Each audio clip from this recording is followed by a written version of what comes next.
Classic Restos is proudly brought to you by Shannons, where you can sign up to be a member of the Shannons Club, your local Holden certified service centre, Pace Farm the enjoyable egg, and Heron Forbes Machinery House, where you can buy online. G'day, I'm Fletch and welcome to part 2 of Ivanhoe, New South Wales. Today you're about to see a little bit of a mixture, an eclectic collection as we make our way through in this week's episode of Classic Restos on the Road.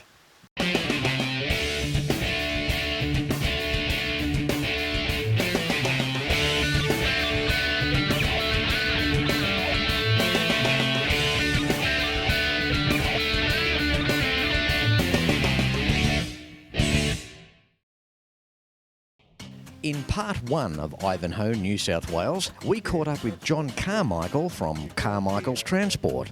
John was eager to show us his restored 1960 B61 Mack. Then it was time for his big banger, Mack Superliner V8. We filmed a little around the town of Ivanhoe, encouraging you to visit out here when you can. And now it's time to get up close and personal with another Ivanhoe local, Barry Danson. And with me now, born and bred local to Ivanhoe, Barry Danson. How are you, Barry? Good, Fletch. Okay. That's good. It's a good shed. Yes. You got to have a big shed if you got a bit of gear for work, good workshop and cover. Yeah. I mean, he's got a couple of sheds. Stuff everywhere. That's what I love about these places, the amount of equipment and bits and pieces that accumulates over time. How long have you been in the transport business? Probably 50 years. Before that, our parents on the grandfather side and father had gypsum mines in Ivanhoe. Yeah. Since Second World War. Wow. They were in it, and we grew up on a gypsum mine. Yep. When all that come to an end to about 72, we I applied for a job on the local Central Darling Shire. They were looking for tippers. So I went and bought a worn-out Acco Bogie drive 12-yard tipper and started there. And then probably a couple of years later, my brother come along and he bought a water tank and, yeah. And how many guys you got working for you today? About 8. And at that stage, the Central Darling Shire is one of the biggest shires in New South Wales. They were formed in 47, I think, and they opted never to have their own equipment, like graders or water tankers and tippers and all that. Yeah. And is there plenty of work out around this neck of the woods, Barry? Yeah, we do work for Cobar Shire, Balranald Shire, RTA. And of course, rewards from the hard work are the toys. This is where Classic Restos comes in. Now behind us we have a Caterpillar crawler. It's being restored. It's a resto.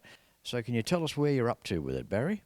At this stage, it does go. I'm just doing new radiator core, new track roller bushes, had a lot of panels had to be redone again, and it's not a real difficult one, you know. It'll will bit of time and I'll have it done. And what year model is it?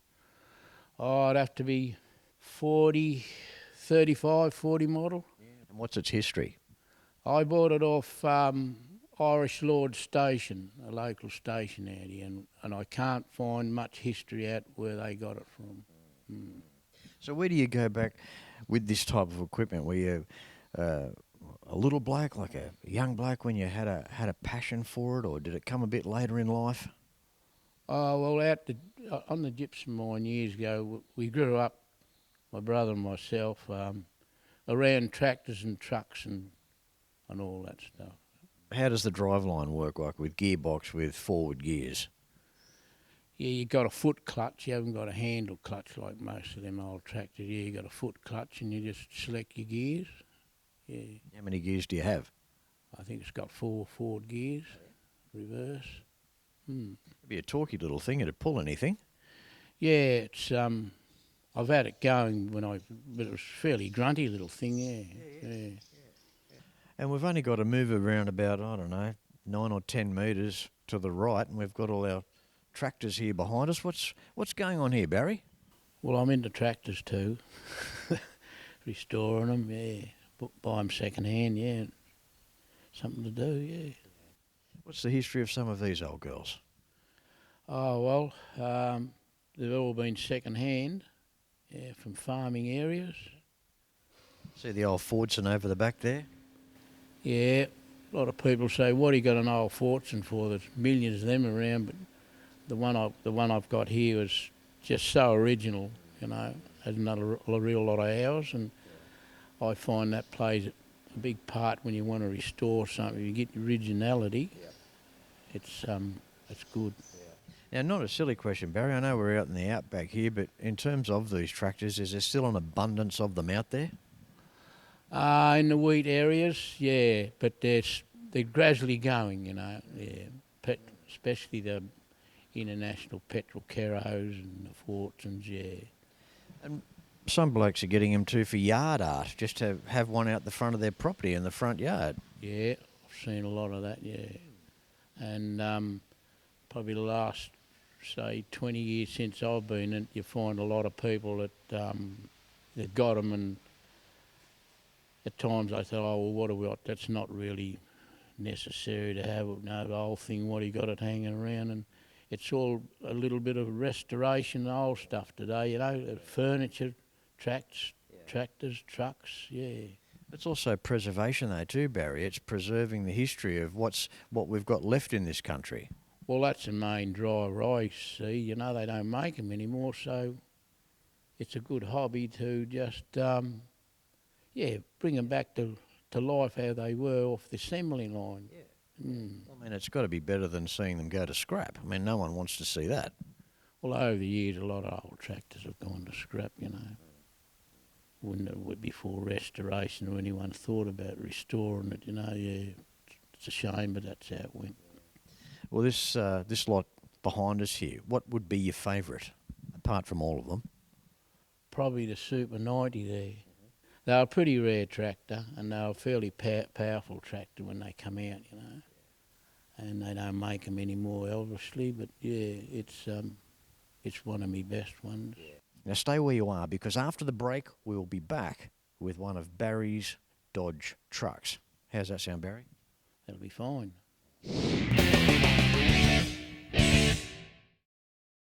Like Dad, I've always been a Ford man. The Falcon Squire wagon was unloved in 1964, but turns heads today. The Americans call them woodies, but the panelling, it's just fiberglass and plastic.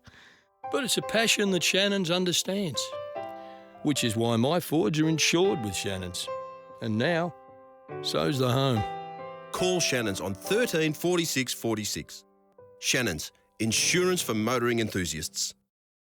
When it comes to cars, there are some brands that will remain with us forever, no matter what. The Holden was always Australia's own car, held high in the hearts of many. Those lines, that chrome, the stories around them, and the people that owned them. From the classic through to the final, you can still trust in genuine Holden and AC Delco parts, available through the Holden Certified Service Network. Welcome back. We're outside now. Barry, the weather's closed in on us a little bit. Yeah, looks like we could get some more showers, you know, by the sky. We've had quite a bit, probably 30 mil. As you can see, the yard here is water laying everywhere. Came down through the night, didn't it? Yeah, so it's been forecast, and the forecast this day and age is fairly accurate. There you go. Well, we've had a bit of a break in the weather. We can come outside out of the shed, so let's make the most of that. Behind us, how cool is this? 1971 Dodge with a Jiminy Cricket under the hood. Yeah. So tell us all about this truck, Barry. I got it probably 12 years ago. It was originally come from the Burke area. A fellow by the name of Jack Hodge owned it, and he was carting gypsum for the CSR gypsum mine at Burke. And years ago, his family come from Ivanhoe, and they worked for my grandfather and father on the gypsum mine they had. And he bought it brand new at Skirman Motors in Dubbo. I think now it's ceased, and used to pull a Bogie 15-ton tipper carting gypsum on the Winnarring Road at their lease into the railhead at Burke. They're a great truck, aren't they? Yeah. They sound good. Now tell us about the engine up front.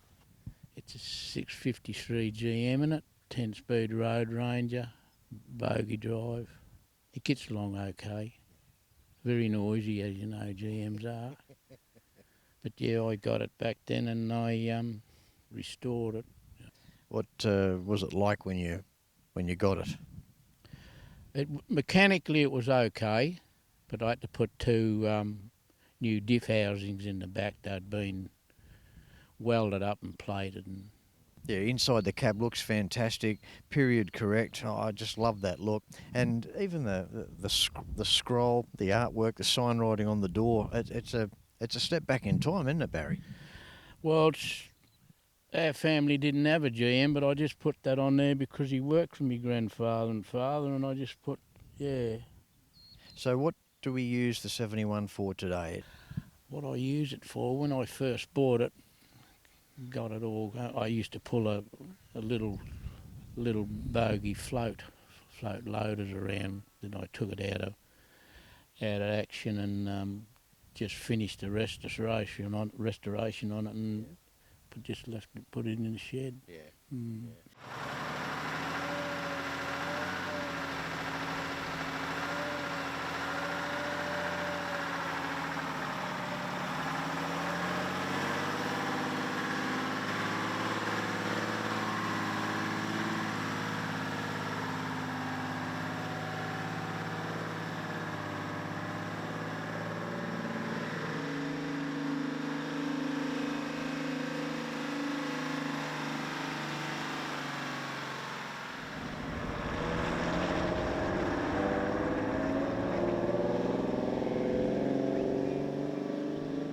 How do you feel, Barry, when you're out in the Dodge, the driving experience? I know you must enjoy it. How do you feel when you're out and about in it? Oh, well, they're noisy, rough, the whole lot, but that's how trucks were in that era, so, yeah.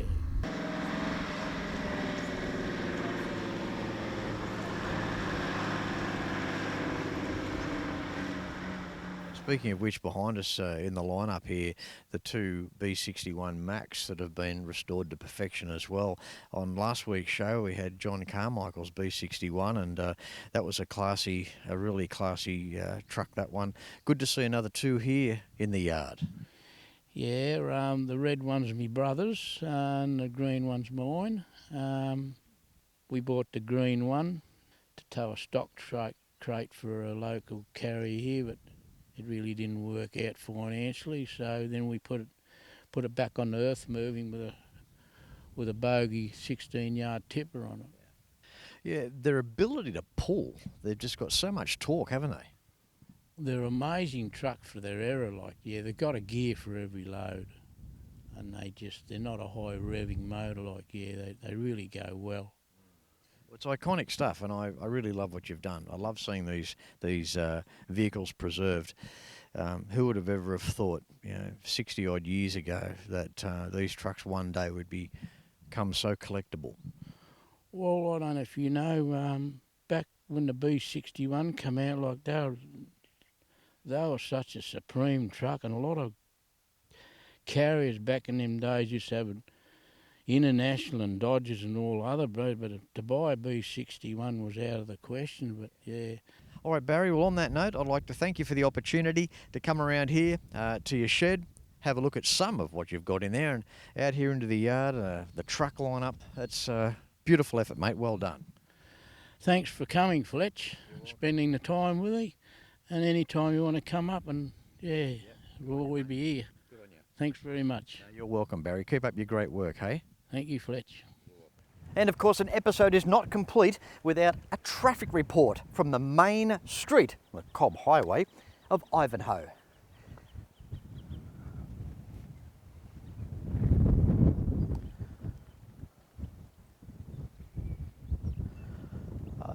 There's bound to be something through here soon.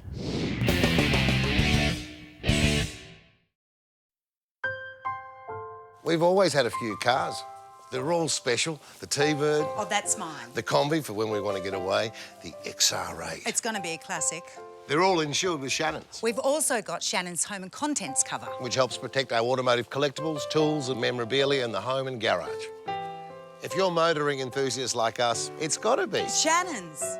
Shannons, insurance for motoring enthusiasts. Call 13 46 46 for a quote. They may not be making the classic Holden anymore, but the legacy lives on. You can still have a Holden certified service using genuine Holden and AC Delco quality parts at over 180 centres across Australia. Go to holden.com.au to find your nearest centre. Book your Holden in, maintain the pride. And of course, if you own a classic, it just has to be insured with Shannons. Perhaps some laid-up insurance cover is what you're after. Why not pick up the phone and give Shannons a call for a quote and a chat on 134646, and the Shannons Club awaits you. For more information, visit shannons.com.au. Welcome back as we make our way through Ivanhoe, New South Wales. Trying to bring you as much as I possibly can in the couple of days that we're here. So we were told about this guy that likes to tinker, and he's a handyman, and he gets machines working and what have you. So his name's Macks, and so the shed behind us here, that's Max's shed, and it's got goats out the front, and you know, they like to climb on everything, so we'll probably leave the ram out the front, no pun intended. So there's a couple of tractors out the front. It'd be interesting to see what he's got inside the shed. So we'll go in there and have a look, and we'll see what Max has got, hey? Fletch, I bought the shed. This was in it. It's a swing saw. It's got a Butte BSA motor out of a motorbike in it. It drives the great big blade over the back here. It also had an attachment for digging post holes, put together in the late 40s. And this here is the safety shield. This stops the wood when you're cutting it from hitting you in the head. The motorbike engine, you can see it's got a Butte little cooling system here because it wasn't going up the road. It's got this Butte little belt and a Butte little fan here that makes it all, keeps it cool.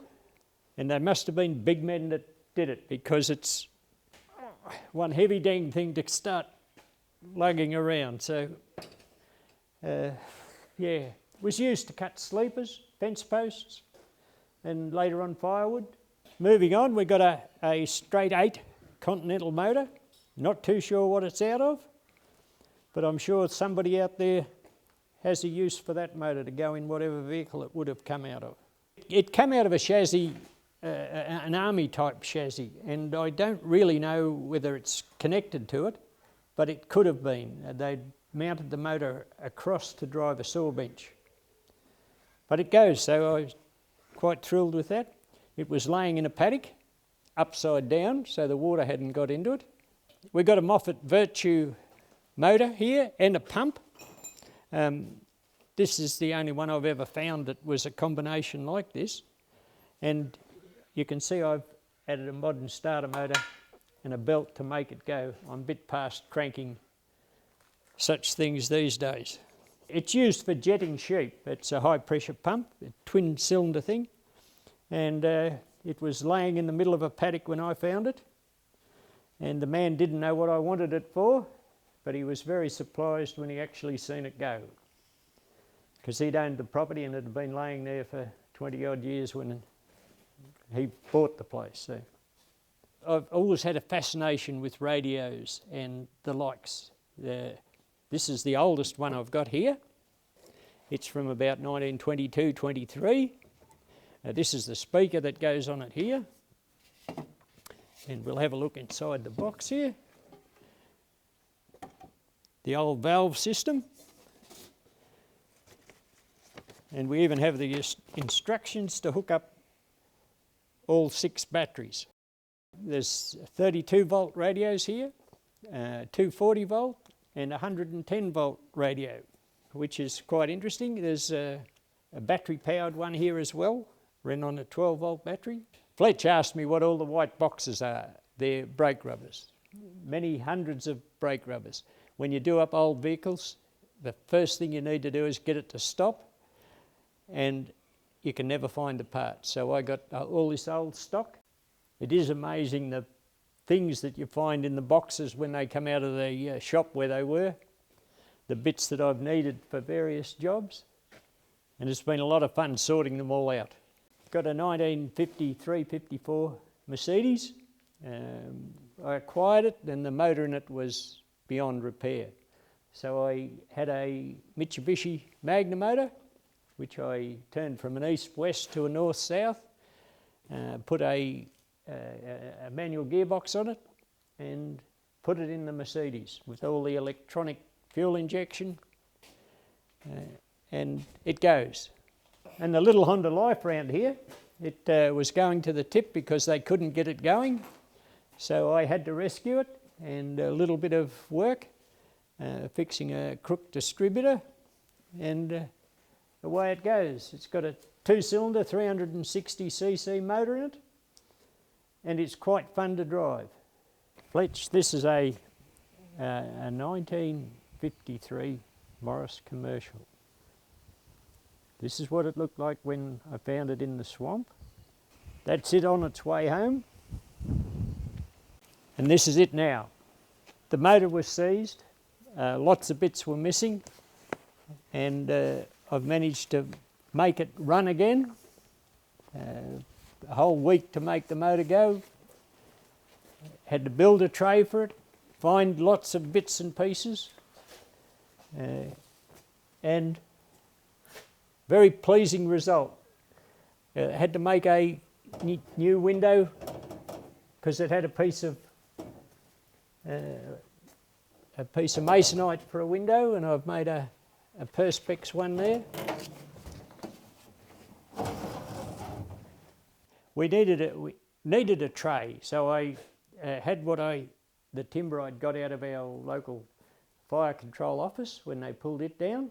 I'd stacked it in the shed, but suddenly I had a use for it. So I ended up with a very nice tray to go on the truck. I had to put new running boards on the truck there, and it's worked out very well. I do like to keep the tools there. I get them spread all over the countryside, so having a home for them is really great. And they come back on the workbench, which is actually I can shift it out in the sunshine when it's appropriate to do jobs out there. The workbench is on wheels. It was actually a trailer I built for a man who had camels, and I wanted to swap this for the Suzuki car he was towing behind his camels, but we never got to do that. But it's made a really great workbench in my shed here. This is one of my favourite toys, is my lathe. I've had it for many, many years. I actually swapped it for a tractor, and I do a lot of stuff on this. It may be slow, but it gets the job done. An old Dodge with a 6-cylinder side valve motor in it. It had been driven for many years with no air cleaner, so it needed a set of rings in it, and it goes. And this is a bit later model Dodge. Got a 318 in it, was a newspaper delivery truck, do over 100 mile an hour.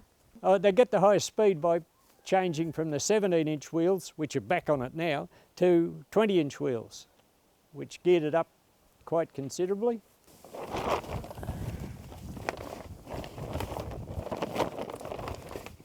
These are various motors that I've found over the last few years on various properties.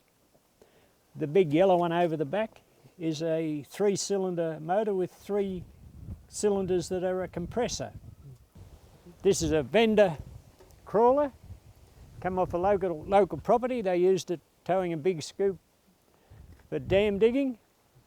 I'm having a bit of fun with the starter motor, as you can tell by the flash new Honda engine to get it going, but it does go. And you can see I keep it in a shed, and over here we've got a TD9 International crawler. I bought it because I could, and I love playing with it. I like driving it, and it goes quite well. Fletch, this is some of my stuff. I love doing it, and I like to share it with people, and I hope you can get something out of what we've done today. Well, that's it for my time here in Ivanhoe this trip. Today featuring Barry Danson and, of course, the handiwork of Macks. It's a laid-back lifestyle out here, and it's one that I hope that you get to experience very soon when you come and visit Ivanhoe. I hope you've enjoyed it. Until next week, no matter where you're watching Classic Restos from, please ride and drive safe. I'm Fletch, and I thank you very much for watching.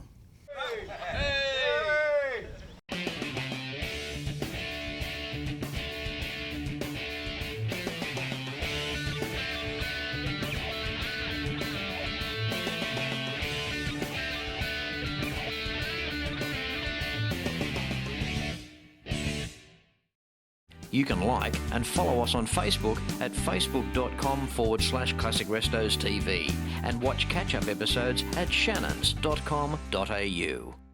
Classic Restos is proudly brought to you by Shannons, where you can sign up to be a member of the Shannons Club, your local Holden certified service centre, Pace Farm the enjoyable egg, and Heron Forbes Machinery House, where you can buy online.